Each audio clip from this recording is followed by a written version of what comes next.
पोती थी, वो अकाल मृत्यु हो जाती है, मर जाती है। विशाखा बहुत शोकाकुल रहती है, महीना 2 महीना तक एकदम किसी से मिलना जुलना नहीं, एकदम शोकाकुल रहती है। तो भगवान बुद्ध को जब पता चलता है कि विशाखा इतना शोकाकुल है, तो वो भगवान बुद्ध विशाखा के घर में जाते हैं। तो विशाखा से पूछते हैं, विशाखा बता तू क्यों शोकाकुल है? बताती है कि भगवान मेरी पोती थी, जो हम लोगों के परिवार की सबसे प्रिय थी, वो मर गई। शोक संताप में हम लोग कुछ नहीं कर पा रहे, उसकी याद में कुछ नहीं कर पा रहे। तो भगवान कहते हैं कि विशाखा ये बता, क्या ये नगर में जितनी लड़कियां हैं, क्या ये तेरी पोती नहीं है? कहती हाँ भगवान है। अच्छा ये बता, क्या नगर की जितनी पोतियां हैं तेरी, क्या वो मर जाती हैं तो तुम्हें शोक होता है? कहता होता है, कहती है होता है लेकिन कम होता है। तो फिर कैसा शोक? भगवान कहते हैं विशाखे, प्रिय ही दुख के कारण है, प्रिय ही दुख के कारण है। फिर जो आसक्ति है उसको समझाते हैं, देख जो जन्म लिया है उसको मरना है, लेकिन जिस व्यक्ति के प्रति तेरा जिससे ज़्यादा आसक्ति होगा, उसका जाना, उसका बिछड़ना, ये तुम्हारे दुख को उतना ही ज़्यादा प्रभावित करेगा, तुम्हारे दुख को ज़्यादा परेशान करेगा, तुमको ज़्यादा परेशान करेगा। तो इस तरह से उन्होंने बताया, विशाखा को सांत्वना दिया, देख जो जन्म लेगा वो तो मरना ही होगा, ये प्रकृति का नियम है। तो इस तरह से विशाखा के संताप दूर हुए। लेकिन एक और विचित्र घटना हुई।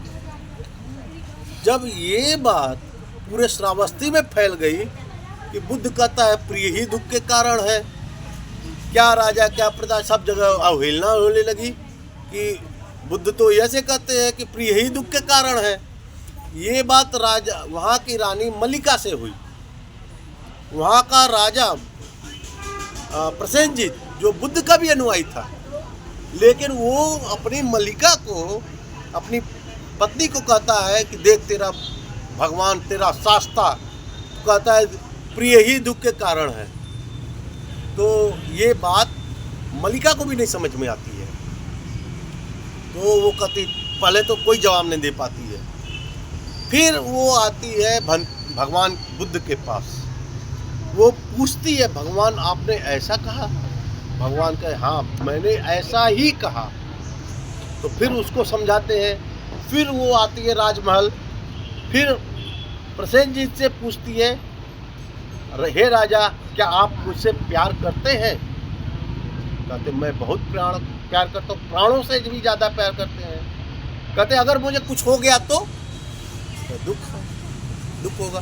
कहते भगवान बुद्ध तो यही बताए, प्रिय ही दुख के कारण है साथियों। और इसीलिए जो पहला भगवान बुद्ध का पहला धम्मचक्र प्रवर्तन हुआ है, उसमें 4 आर्य में दुख ही बताए हैं। दुख है, दुख का कारण है, दुख का निवारण है और दुख का निवारण मार्ग है।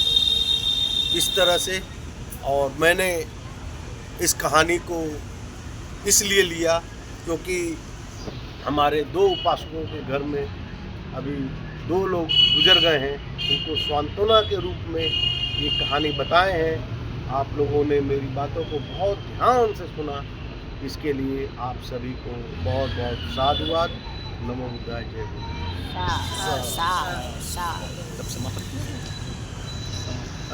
हमारे बीच में 4 आर्य सत्य के बारे में आप बताइए।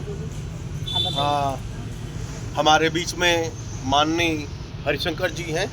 मैं निवेदन करूंगा कि ये जो 4 आर्य सत्य की जो मैंने बात कही है, उसके विषय में माननीय हरिशंकर जी 4 आर्य सत्य के बारे में बताएं। माननीय हरिशंकर जी।